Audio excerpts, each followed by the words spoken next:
All right, this episode of Bouts Talking Bouts, we're at Burlington Training Center, joined by a victorious main eventer, Jesse Ronson, picking up the dub. How are you feeling after that one, man? I feel pretty good. I took him lightly when I first started, and then I definitely wanted that one-punch walk-off shot too much, and I was forcing a lot of things. Until I learned to calm down and relax. My coach is just telling me, you know what to do, you've done this, believe in your skill, believe in your skill. People were asking me, how do you defend an armbar like that? How do you do that? Literally, Jesse Goff, my jiu-jitsu coach right here, goes, believe in your skill. He's like, I gave you a black belt. I know you know how to get out of this. You don't need to coach me through it. So it was a good fight. I appreciate all my coaches because they believe in my confidence and my skill. So that just makes me more confident. So I feel really good about this. It was you'd think, what more do I have to learn? But after something like that, them believing in me just makes me feel so much better. So is that when you felt the shift happened in the, temperament, getting that advice from your corner? Because you were saying you were really, trying to seek out that finish initially. Was hearing their advice what kind of tempered everything? Yeah, because when we started exchanging, it seemed like everything that I was hitting him with was hurting him or knocking him back, just dropping bombs. So I was like, I'm going to fucking highlight reel this guy, sorry. But then he started catching me in things, and I'm like, what the hell is going on, right? And then Ross in the back gave me some advice. You know what? It's there. Don't look for it. You do your best when you just feel it and you just throw it. But when you actively look for it and force it, it's not going to be there. And it took me getting into a deep armbar to be like, all right, time to calm down, a-hole. This isn't going the way you wanted it to. But yeah, then that was it. I got his back previously, and I was too high. I was rushing everything. But the second time I got his back, man, I was like, all right, I know what I need to do. Right? Well, I guess because you slammed him out of the initial armbar, maybe that emboldens a certain sense of triangle. Yeah, that was not expecting the triangle. It wasn't deep by any means. I think slamming him made it a little deeper, but his legs seemed a little greasy. I was like, I don't know if this guy put some cocoa butter on his legs. What an idiot. I just literally turned the corner. That was done. But then when I went to go, like I said, I went to go jump his back, I was like, I was so disappointed in myself because I was rushing too much. I'm like, dude, I'm a 40-fight pro veteran. Why am I rushing this stuff? So I just leapfrogged him and hopped off. But wasn't letting that happen a second time. I know Goff wouldn't. I have to drive him home. He'd probably strangle me from the back. Little fucking guy in the back. You want it? I'll show you how to hold it back. Right? It's good, yeah. Was there anything that surprised you about the fight based on your preconceived notions? I know you're saying you were kind of maybe taking it lightly initially, and as far as seeking out the finish and stuff like that, but it also seemed like you got him with some really good body shots, and he showed a level of durability at least. Was there anything that surprised you as compared to your preconceived notions? Yeah, man, 44 years old, and he's tough. But like I said, I was hitting him with some earth-shattering shots.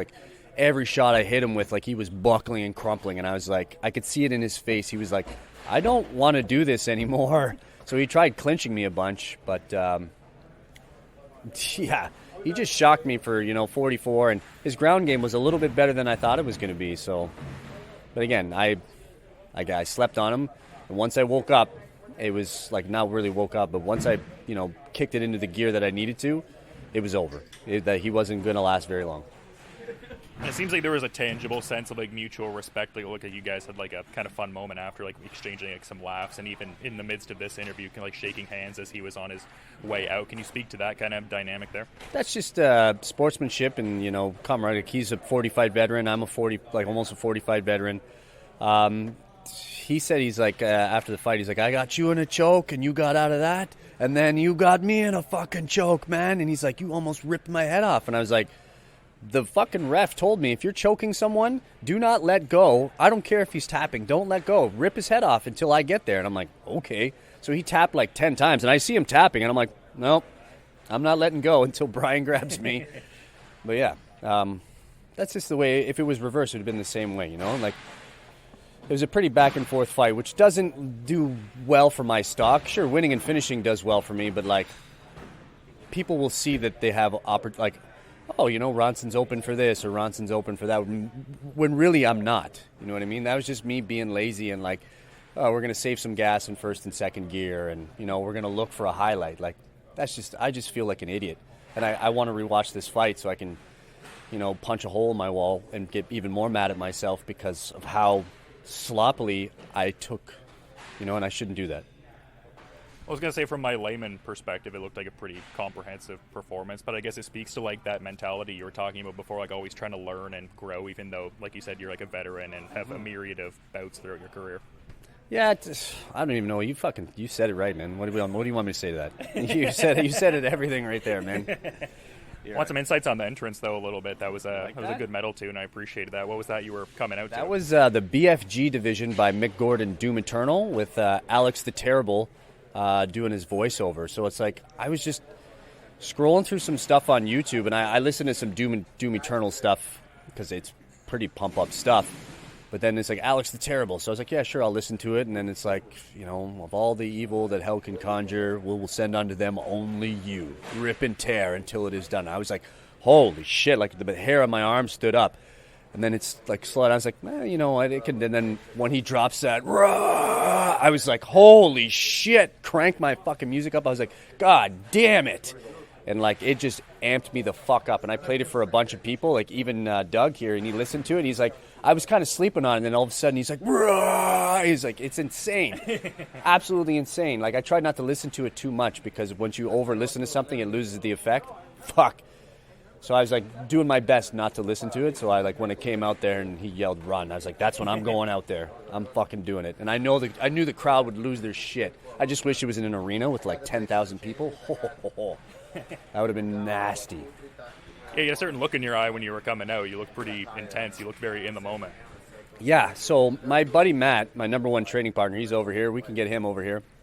I was supposed to corner him. And my guy that was with me, Ross, I've known him since 2006. We were on Team Canada. We've been to multiple countries together. He saw me in the back, and because I asked him today to corner me, and he's like, dude, you're in a fucking zone. You need to stay back here. He's like, you're fucking fired up. He's like, I can feel it. And then a bunch of the other fighters were looking at me in the back. They're like, holy shit, like, who is this serial killer? Like, I was just sitting there crouched and, like, licking my lips, and they're like, even my coach Andrew was like, dude, you're fucking intense right now. I'm like, yeah. So if I would have went out there with Matt fighting, the way Smith fought him is not how I know Smith to fight. So I would have just lost it, and then Andrew and I would have gotten into a fight in the corner, and it would have just been the night would have been fucking bad, and like I wouldn't have been any benefit to Barry because I was just in my own headspace. Sorry, I call him Barry, but his name's Matt. Yeah. But you mentioned like wanting it in an arena, like, and it's in the context of like there being that big reaction. I guess I'm curious because like when we were talking before, you spent most of your time like training here for this one. Like, was it kind of weird like actually getting in like a professional fight in here, being that this was like the main camp you were in, or can you speak to that dynamic? It was like getting up from my bed and walking into my own kitchen. Like, this is my fucking kitchen. I know where everything is. I know where the high spots, the low spots. I know where it's slippery. I know exactly what I need to, like, I knew exactly how it felt. And I was just ultra comfortable in here. That's why I was like, this is not, didn't even matter if that was Khabib Nurmagomedov. I would have had a level of comfortability in there because I've been here so many times, and I've made this walk every Saturday to spar. So, yeah, it's just muscle memory now. It just felt good, but nothing beats an arena. Like being in the dungeon of an arena and like that roar, you can feel it like deep in your belly. It's like, oh, yeah. It's nice. Yeah, but you've been great with your time, and I want to let you enjoy the victory and the rest of the night too. So to that point, is there maybe anything you might want to like add as a parting thought as we're wrapping up, Jesse?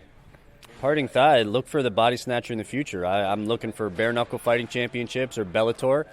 If the UFC wants me, they better offer me something, better than an entry-level contract, because I've already done that twice. If anybody else wants me, like Shane Campbell or Robert, the samurai for Robert Sayers, you guys better pull out your fucking wallets, because I'm not fighting for anything less than what I made tonight, and they actually paid me pretty fucking good tonight, especially with the dollar exchange. Yeah. So, yeah, if anybody locally wants me, get off your fucking wallets. Other than that, I'm looking for Bellator or BKFC. Yeah, a lot of big things on the horizon and a great win tonight. So thanks so much for the insights again, Jesse, and you have a good one. Thank you. You too, buddy. I always appreciate your interviews.